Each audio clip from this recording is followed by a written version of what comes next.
Chapter 6, which possibly proves Boulatruelle's intelligence by Victor Hugo from the book Les Misérables. On the afternoon of that same Christmas Day, 1823, a man had walked for rather a long time in the most deserted part of the Boulevard de l'Hôpital in Paris. This man had the air of a person who is seeking lodgings, and he seemed to halt, by preference, at the most modest houses on that dilapidated border of the Faubourg Saint-Marceau. We shall see further on that this man had, in fact, hired a chamber in that isolated quarter. This man, in his attire, as in all his person, realized the type of what may be called the well-bred mendicant, extreme wretchedness combined with extreme cleanliness. This is a very rare mixture which inspires intelligent hearts with that double respect which one feels for the man who is very poor and for the man who is very worthy. He wore a very old and very well-brushed round hat, a coarse coat worn perfectly threadbare of an ochre yellow, a color that was not in the least eccentric at that epoch, a large waistcoat with pockets of a venerable cut, black breeches worn gray at the knee, stockings of black worsted, and thick shoes with copper buckles. He would have been pronounced a preceptor in some good family, returned from the emigration. He would have been taken for more than 60 years of age, from his perfectly white hair, his wrinkled brow, his livid lips, and his countenance, where everything breathed depression and weariness of life. Judging from his firm tread, from the singular vigor which stamped all his movements, he would have hardly been thought 50. The wrinkles on his brow were well placed, and would have disposed in his favor anyone who observed him attentively. His lip contracted with a strange fold which seemed severe, and which was humble. There was in the depth of his glance an indescribable melancholy serenity. In his left hand he carried a little bundle tied up in a handkerchief. In his right he leaned on a sort of a cudgel, cut from some hedge. This stick had been carefully trimmed, and had an air that was not too threatening. The most had been made of its knots, and it had received a coral-like head, made from red wax. It was a cudgel, and it seemed to be a cane. There are but few passers-by on that boulevard, particularly in the winter. The man seemed to avoid them rather than to seek them, but this without any affectation. At that epoch, King Louis XVIII went nearly every day to Choisy-le-Roi. It was one of his favorite excursions. Towards 2 o'clock, almost invariably, the royal carriage and cavalcade was seen to pass at full speed along the Boulevard de l'Hôpital. This served in lieu of a watch or clock to the poor women of the quarter who said, "It is 2 o'clock, there he is returning to the Tuileries." And some rushed forward and others drew up in line, for a passing king always creates a tumult. Besides, the appearance and disappearance of Louis XVIII produced a certain effect in the streets of Paris. It was rapid but majestic. This impotent king had a taste for a fast gallop. As he was not able to walk, he wished to run. That cripple would gladly have had himself drawn by the lightning. He passed, pacific and severe, in the midst of naked swords. His massive couch, all covered with gilding, with great branches of lilies painted on the panels, thundered noisily along.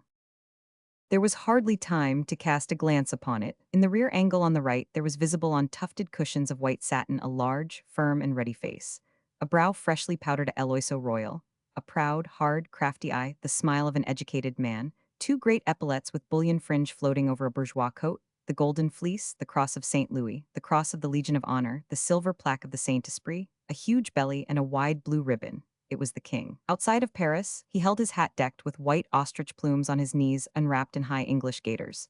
When he re-entered the city, he put on his hat and saluted rarely. He stared coldly at the people, and they returned it in kind. When he appeared for the first time in the Saint-Marceau quarter, the whole success which he produced is contained in this remark of an inhabitant of the Faubourg to his comrade: "That big fellow yonder is the government." This infallible passage of the king at the same hour was, therefore, the daily event of the Boulevard de l'Hôpital. The promenader in the yellow coat evidently did not belong in the quarter, and probably did not belong in Paris, for he was ignorant as to this detail. When, at 2 o'clock, the royal carriage, surrounded by a squadron of the bodyguard all covered with silver lace, debouched on the boulevard, after having made the turn of the Salpêtrière, he appeared surprised and almost alarmed. There was no one but himself in this cross lane. He drew up hastily behind the corner of the wall of an enclosure, though this did not prevent le Duc de Havre from spying him out. Le Duc de Havre, as captain of the guard on duty that day, was seated in the carriage, opposite the king. He said to his majesty, "Yonder is an evil-looking man." Members of the police who were clearing the king's route took equal note of him. One of them received an order to follow him. But the man plunged into the deserted little streets of the Faubourg, and as twilight was beginning to fall, the agent lost trace of him, as is stated in a report addressed that same evening to M. LeConte Dangles, Minister of State, Prefect of Police.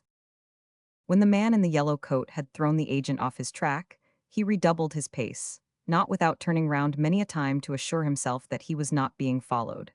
At 4:15, that is to say, when night was fully come, he passed in front of the theatre of the Port St. Martin, where the Two Convicts was being played that day. This poster, illuminated by the theatre lanterns, struck him, for although he was walking rapidly, he halted to read it. An instant later he was in the blind alley of La Planchette, and he entered the Plat d'Etain the pewter platter, where the office of the coach for Lagny was then situated. This coach set out at 4:30. The horses were harnessed, and the travellers, summoned by the coachman, were hastily climbing the lofty iron ladder of the vehicle. The man inquired, "Have you a place?"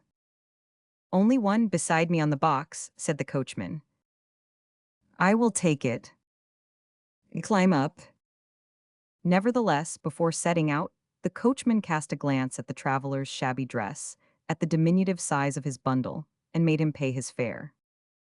"Are you going as far as Lagny?" demanded the coachman. "Yes," said the man. The traveller paid to Lagny.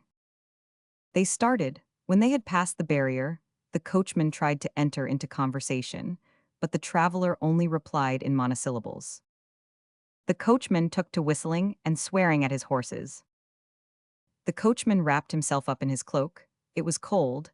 The man did not appear to be thinking of that. Thus they passed Gournay and Neuilly-sur-Marne. Towards 6 o'clock in the evening they reached Chelles.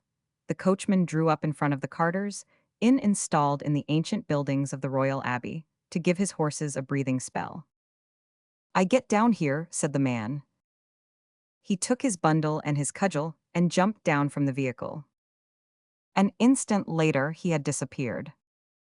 He did not enter the inn. When the coach set out for Lagny a few minutes later, it did not encounter him in the principal street of Chelles. The coachman turned to the inside travellers.